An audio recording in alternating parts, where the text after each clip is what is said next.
যারা নিজের অপমানের জন্য নিজেরাই দায়ী, সে ৮ শ্রেণীর লোকের মধ্য হতে চতুর্থ শ্রেণীর লোক হচ্ছে তলিবুল ফজলি মিনাল্লি আমি, কৃপণ বা বখিলের নিকট থেকে অনুগ্রহের প্রত্যাশাকারী। অনেক সময় লক্ষ্য করে দেখবেন যে সমাজের মধ্যে একটা লোক হঠাৎ ধনী হয়ে গেছে, কিন্তু সে স্বভাবে হচ্ছে বখিল বা কৃপণ। আমরা যদি তার কাছ থেকে কোনো ধরনের অনুগ্রহের প্রত্যাশা করে তার কাছে যাই, তখন গিয়ে যে অপমানের আমরা মুখোমুখি হব, এর একমাত্র দায়ী বা কারণ আমরাই। যারা নিজের অপমানের জন্য নিজেরাই দায়ী, সে ৮ শ্রেণীর লোকের মধ্যে হতে পঞ্চম শ্রেণীর লোক হচ্ছে আদ-দাখিলু বাইনা ইসনাইনি ফি সিদরিন লাম ইউদখিলাহু ফিহি। দুই ব্যক্তি এক জায়গায় বসে নিজেদের মধ্যে কোনো প্রাইভেটলি কোনো আলাপ করছে, তখন তার মধ্যে অনাহূতভাবে নিজে প্রবেশ করা। এই পরিস্থিতিতে যদি ওই দুই ব্যক্তির পক্ষ থেকে আমরা অপমানের মুখোমুখি হই, তাহলে তার জন্য দায়ী আমরা নিজেরাই। যারা নিজেদের অপমানের জন্য নিজেরাই দায়ী, সে ৮ শ্রেণীর লোকের মধ্যে হতে ষষ্ঠ শ্রেণীর লোক হচ্ছে আল মুস্তাখিফু লিসুলতানি, শাসককে হ্যায় প্রতিপন্নকারী। প্রিয় দর্শক, এই বিষয়টা একটু ব্যাখ্যার দাবি রাখে।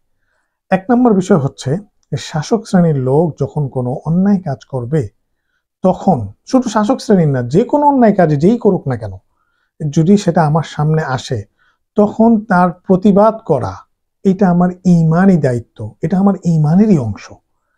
এই প্রবচনের উদ্দেশ্য সেটা না। এই প্রবচনের উদ্দেশ্য তাহলে কি? এটার উদ্দেশ্য হচ্ছে, এটা একটু ব্যাখ্যা করে বলি, যে দেখবেন অনেক সময় যে আমাদের এলাকার মধ্যে একটা লোক, যাকে আমি পূর্ব থেকে চিনতাম এবং সে আমার এককালে জুনিয়র ছিল, আমার ছোট ছিল, তো সে কালে কালে বেশ বড় একটা গুরুত্বপূর্ণ জায়গায় চলে গেছে। এখন সে এলাকার হয়তো বা চেয়ারম্যান অথবা এমপি অথবা যে কোনোভাবে সে একটা প্রশাসনের একটা জায়গায় আছে।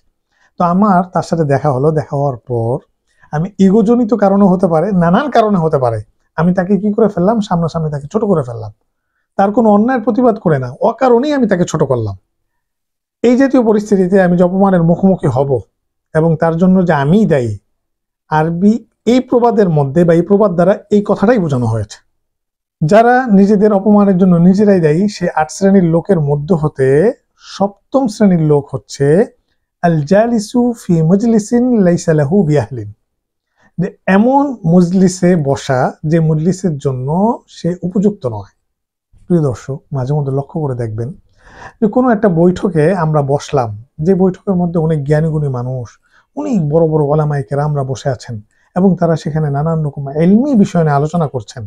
আমি সেখানে অকারণে মাতবুরি করে গিয়ে সেখানে গিয়ে উপস্থিত হলাম এবং সেখানে গিয়ে এমন কিছু কথা বলে ফেললাম যে কথার দ্বারা আমার মূর্খতাই প্রকাশ পেল।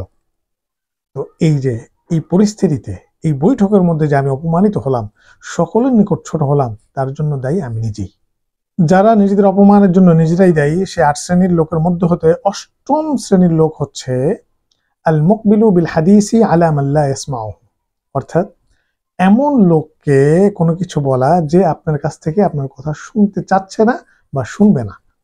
প্রিয় দর্শক, মাঝে মধ্যে এমন কিছু লোককে দেখবেন যে যারা অতি উৎসাহী হয়ে যেচে পড়ে আরেকজনকে উপদেশ দিতে চায়, অথচ ওই লোকটা তার কাছ থেকে কথাটা গ্রহণ করার জন্য প্রস্তুত না, সে গ্রহণ করবে না। তো এই পরিস্থিতিতেও তখন সে যে অপমানের মুখোমুখি হবে, অপমানের জন্য দায়ী সেই। এখন দেখতে হবে আমি আপনি সেই ক্যাটাগরির মধ্যে পড়ি kiনা।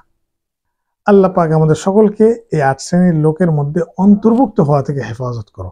Dünyada tarih yazıyor Allah'ın aslanları. Dünyada tarih yazıyor Allah'ın aslanları.